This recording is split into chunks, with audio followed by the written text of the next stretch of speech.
En Contextos, la opinión de Gonzalo Javier Suárez Prado, experto en temas legislativos y director de Nuevos Paradigmas. Con el gusto siempre de saludarte, Gonzalo, ¿cómo estás? Muy buenos días. Marcela, Manuel, buenos días a ustedes, a nuestros amigos en la radio en La Laguna, a quienes nos siguen a través de las aplicaciones de Noticieros GREM, de las páginas de redes sociales, en particular Facebook, donde la pueden oír desfasada. Buenas tardes, buenas noches, muchachos, ya saben quiénes son, pero nunca se la pierden, esto debo destacarlo. Eso es lo importante, hoy, claro, qué bien. Sí, claro. Y hoy toca una felicitación muy importante, pues mi tío Pedro Prado cumple 77 años y pues es un gran ejemplo para toda la familia. Yo creo que de los más santos de todos en la familia. El único que se recuerda todas las relaciones, no los cumpleaños y las bodas, sino los padrinazgos y quién es ahijado de quién. Tiene bien presente toda la historia de los sacramentos familiares. Él es el que se acuerda. Es que es esto, ahijado. Y yo, ¿cuándo lo llevé? Pues sí, él es el que tiene todo bien presente. Órale. Es que tú fuiste su testigo de boda. Ah, caray, pues yo ni me acordaba, ¿no? Oye, cada familia necesitaría uno así, ¿eh? El cronista sí, de la historia familiar. Ándale, exacto. Sí, un relator de historias familiares. Él es el que nos termina integrando a la muerte de los abuelos. El único que nos convoca y llegamos todos es el tío Pedro. Entonces, fuerte abrazo para ti, Pedrito, para mi tía Mireille, que se encarga de ayudar ahora que está débil de salud. Y el otro saludo se va hasta Querétaro, donde mi sobrino Matías Suárez cumple años el próximo sábado. Mati, fuerte abrazo de una vez, y ya te festejaremos en la semana. Bueno. Felicidades a todos. Gracias, Manuel. Vámonos con el bonito tema de hoy. Se juntaron por fin Sheinbaum con los coordinadores parlamentarios, casi 2 horas, no fue una reunión breve. Eso sí, por el lenguaje de los símbolos, ¿no? Realizarla en Palacio Nacional, pues nos deja claro quién lleva la batuta en esta discusión. Pero además, el otro detalle que no es precisamente muy grato, está ella como presidenta, Ricardo Monreal, coordinador de los diputados, Adán Augusto, coordinador de los senadores, Pablo Gómez, el presidente de la Comisión Presidencial para la Reforma Electoral, Rosa Isela Rodríguez, en su carácter de secretaria de Gobernación, Ignacio Mier, el vicecoordinador de Morena en el Senado, Arturo Saldívar como coordinador de Política y Gobierno de la Presidencia, y Luis María Alcalde como secretaria general de Morena. Entonces entra la primera duda, ¿fue una reunión partidista o con el legislativo? ¿No? Porque no vemos por ahí, por ejemplo, presentes a Laura Isel Castillo, la presidenta del Senado, o a Kenia López, la presidenta de la Cámara de Diputados, ¿no? Entonces tuviste una reunión con figuras de los coordinadores de Morena. En parte tiene sentido porque es la mayoría legislativa, pero pues es una reunión más partidista que de gobierno y debió hacerse, según yo, en alguna otra sede un poco más neutral. Y bueno que la presidenta no fue a la sede del partido, que hubiera sido como el colmo del cinismo, pero sí me parece sensible que se reúnan ellos, ¿no?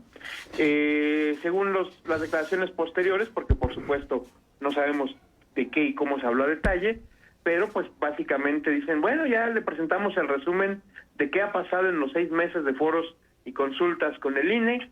Todavía no tenemos un borrador de la iniciativa, pero pues sí se habla de una reducción del gasto electoral y simplificar las estructuras operativas. Ya decíamos anticipado que quieren desaparecer nuevamente los órganos públicos electorales estatales y volver a un gran órgano nacional.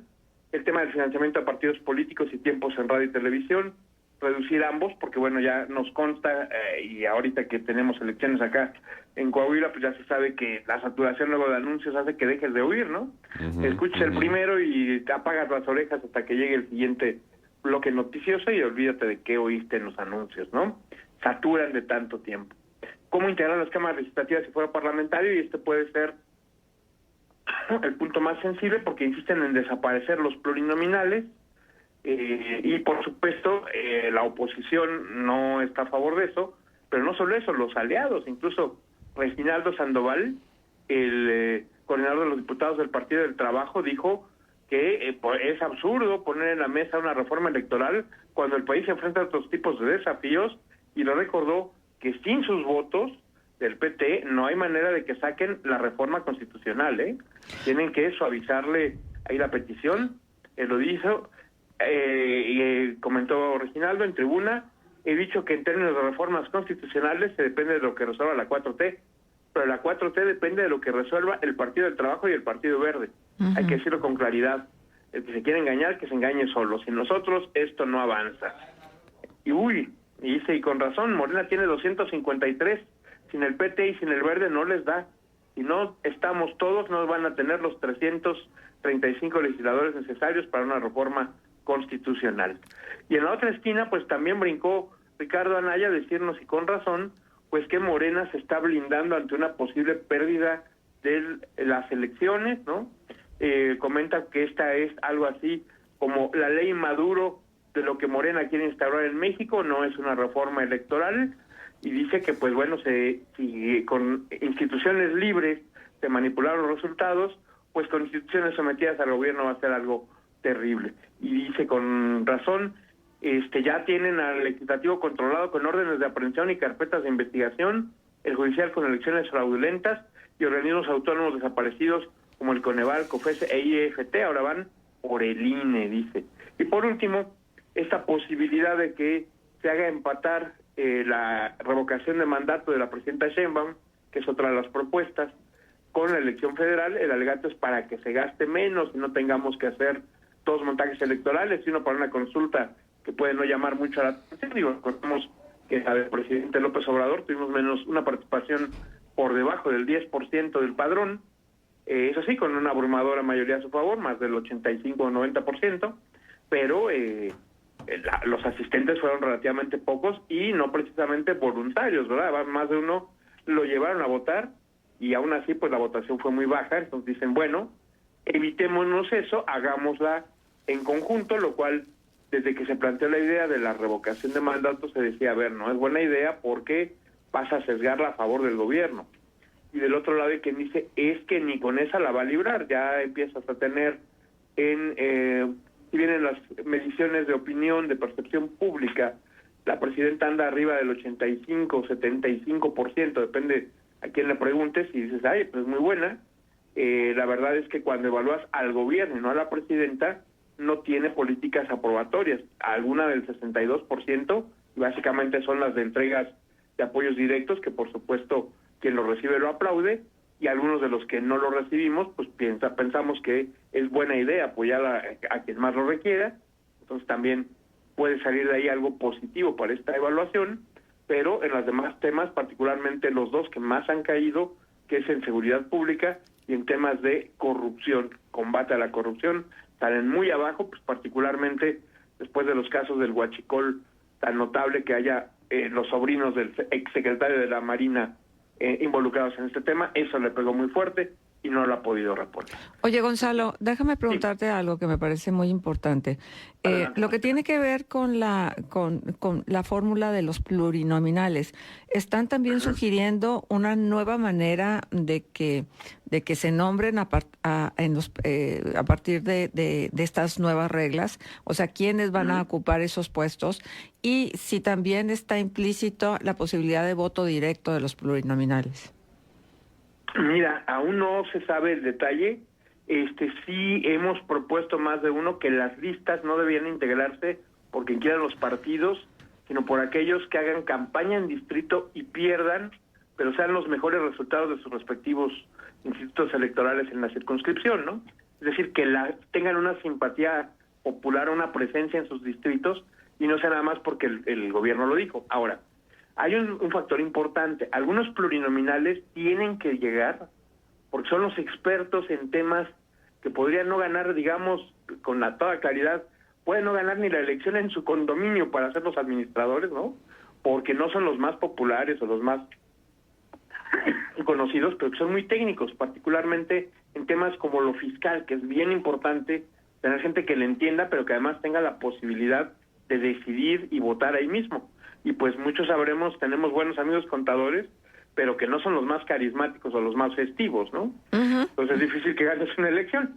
Pues sí, la verdad, ¿no? Y el punto es ese, que necesitas algún técnico que se cuele, algún directivo partidista, lo que no se valía, lo que hacían algunos en algunas listas en el pasado, y lo hacían todos los partidos, marcadamente el PRI, que tenía a su expresidente nacional como diputado de lista y como diputado de distrito. Entonces si perdía uno, agarraba a hueso con la otra.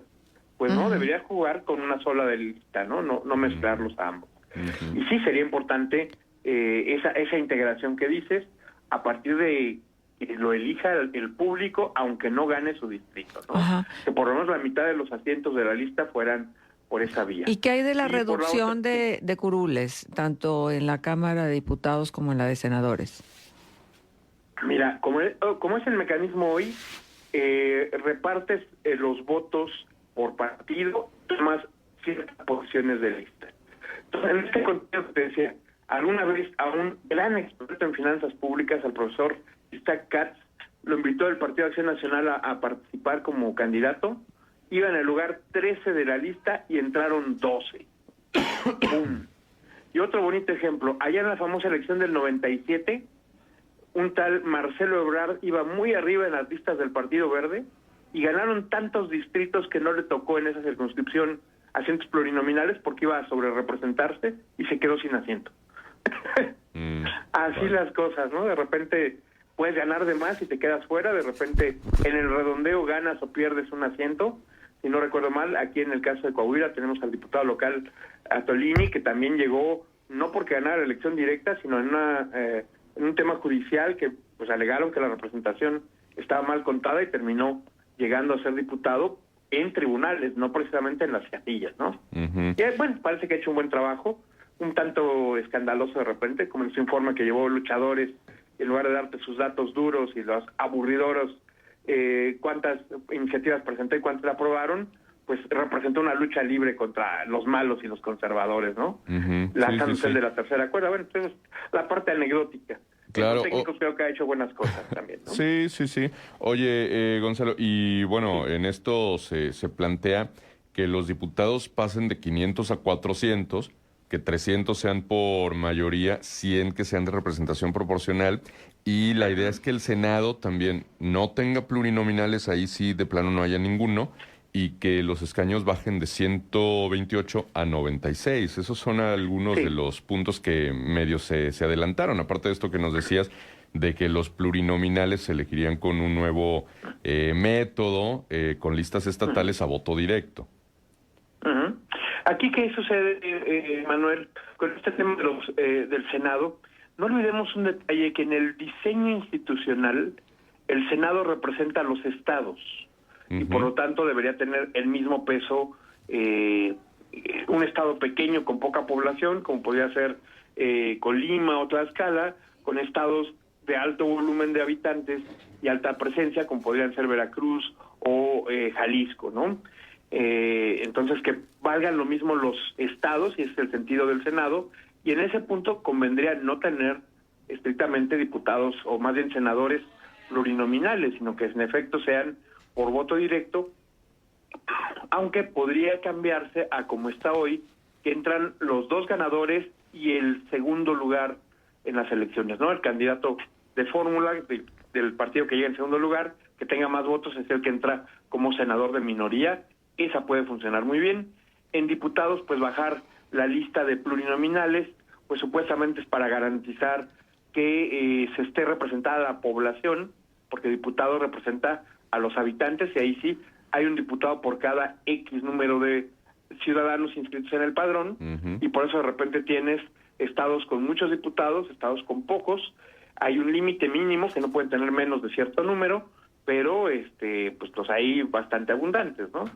Y sí es importante ahí que la reducción esta de plurinominales es la que no están conformes ni el Verde ni el PT, porque tendrías que negociar en la mesa con un partido que asume que tiene todas las canicas y no tiene por qué darte nada, ¿no? Sí. Pues prefieren que sí se mantengan, esa es la lógica detrás. Y para la oposición también, pues perder 100 asientos, si de por sí, imagínate un escenario donde de los 300 distritos, más de la mitad los gane un partido o una coalición, pues los otros 100 diputados, aunque fueran todos opositores, no pintarían más allá de la discusión o de la presencia. Y todos sabemos, de los 500 diputados, si le pedimos a los amigos del auditorio que nos recuerden algún nombre, pues brincarán 3 o 4 muy famosos que ya llevan tiempo, que son figuras públicas o que han estado antes, y muy posiblemente se equivoquen de cámara, ¿no? Que muchos piensen que el Gerardo Fernández Noroña es diputado y no senador, que por cierto ya inauguró su imagen en la galería de expresidentes del Senado. Ah, sí. El día de ayer, ¿no? Sí, caray. Muy bien, Gonzalo, un minutito, ¿algo más que nos desees compartir? Sí, Manuel, Marcela, pues rápidamente, que la presidenta del Senado, Laura Isabel Castillo, propuso que le cambien el nombre a la Cámara, porque pues, si más de la mitad son mujeres, eso de senadores no las menciona, entonces que a partir de pronto, que se logre la mayoría o que se vote la reforma, se cambie el nombre a Cámara de Senadores y Senadora. Ah, caray. Porque, y se adecuó todo el reglamento para paridad de género. O sea, en un sentido tiene importancia, en otro, pues como que es demasiada energía política para un tema que les compete básicamente a ellos, ¿no? Pues sí, exacto. En fin. Muy bien, Gonzalo, el punto de contacto, Listo. por favor. Está en nuestras redes en X como @JSwap y en gonzalosuarez.com. Perfecto, un abrazo, Gonzalo. Fuerte abrazo, Manuel, Marcela, nos hablamos. Saludos. El maestro Gonzalo Javier Suárez Prado, experto en temas legislativos y director general de Nuevos Paradigmas. 8:28, 5 grados. Escuchas Contextos. Regresamos con más.